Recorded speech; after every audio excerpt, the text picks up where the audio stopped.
ગુજરાતના મુખ્યમંત્રી ભૂપેન્દ્ર પટેલ શું કહી રહ્યા છે, જુઓ વિડીયો। ડાયરા દ્વારા લોક મનોરંજન પૂરું પાડ્યું છે।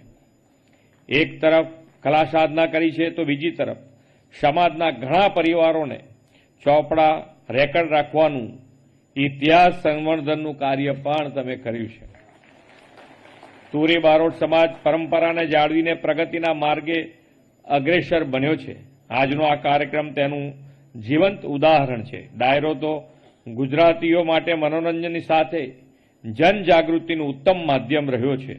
ભીમ ડાયરો તો બાબા સાહેબની સ્મૃતિને, એમના જીવન સંઘર્ષને, એમણે આ દેશ માટે કરેલા બલિદાનને વંદન કરવાનો અવસર છે। ભારતીય જનતા પાર્ટીએ 24 એપ્રિલ સુધીને, આજથી 24 એપ્રિલ સુધી, 24 એપ્રિલ સુધી છે ને, ડોક્ટર બાબા સાહેબ આંબેડકર સન્માન અભિયાન ચલાવવાના છે। અને આ અભિયાન અંતર્ગત ડોક્ટર બાબા સાહેબ આંબેડકરના વિચારો લોકો સુધી પહોંચાડવાનું કાર્ય થવાનું છે।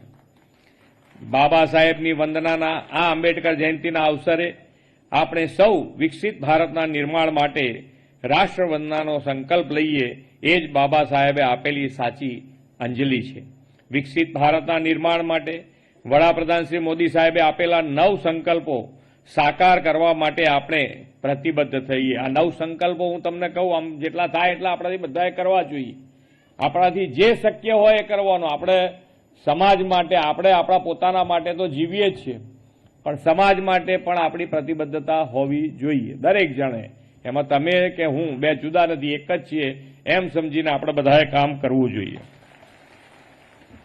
કેચ ધ રેન, પાણી જે વાપરીએ છીએ તો આપણા ભવિષ્ય માટે બચાવવાની વ્યવસ્થા શું હોઈ શકે, એ અભિયાન માનનીય વડાપ્રધાનશ્રીએ આપ્યું છે।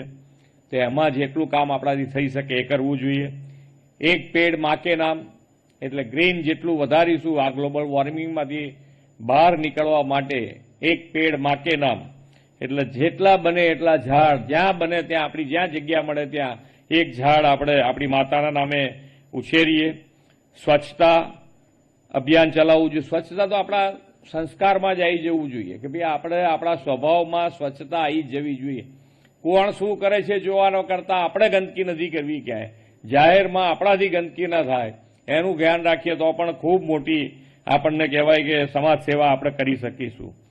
વોકલ પ્રાકૃતિક ખેતી છે, વોકલ ફોર લોકલ છે, એટલે કે આપણે જે પણ રોજિંદા જીવનમાં વાપરતી વસ્તુ આપણી ભારતની છે કે આપણા રાજ્યની છે એ આપણે ધ્યાન આપવું જોઈએ। આપણી યોગ તથા રમતગમતને જીવનનો ભાગ બનાવવો અને દેશ દર્શન, આપણે ફોરેન ભરવાનું આપણા બધા એના મગજમાં હોય કે આપણે ફોરેન ફરવું છે, અને ફરવાનો વાંધો નથી, પણ પહેલા આપણો દેશ અને આપણું ગુજરાત